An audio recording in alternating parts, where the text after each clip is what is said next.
Before you got into the wrestling business, did you play any sports growing up? Basketball, high jump, and 50-yard dash, and a couple others at this point in time that I've been bumped on my head so many times that I can't remember. So were you a wrestling fan growing up too?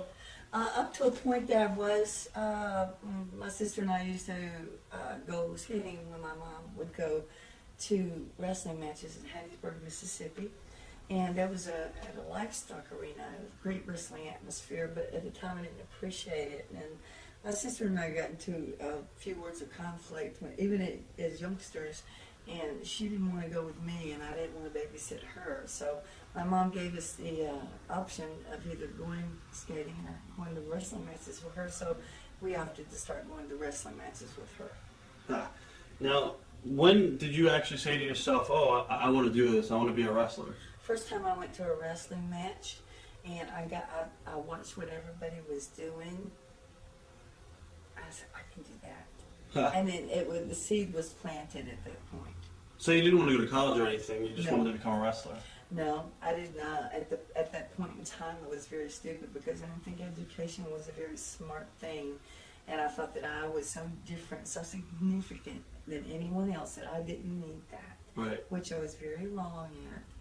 And at this point in time in my life, I feel that everybody has to have as much education as they possibly can get. It doesn't matter when you go back and get it. It doesn't matter if you're 100 years old. You get your education, then you go from there. So that would be one of your regrets, not going to college and stuff? Yes. Yes, absolutely. I wish that I would have. Now, when you actually said, all right, I'm going to go ahead and become a lady wrestler, what did you do? You contacted Moolah?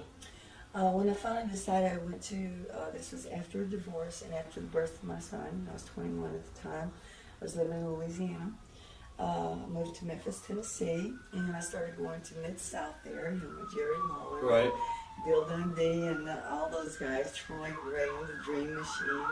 And I started going there, and I watched their shows, and I found that there was a school.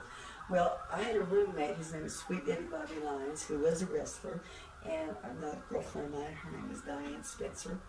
And we were putting all our money together and then having a nice apartment and everything. So unbeknownst to Bobby, my roommate, who was a wrestler at the time, unbeknownst to him, I snuck behind his back and I went to a school that Butch Moore had in Memphis. And I went in there with $500 in my hand.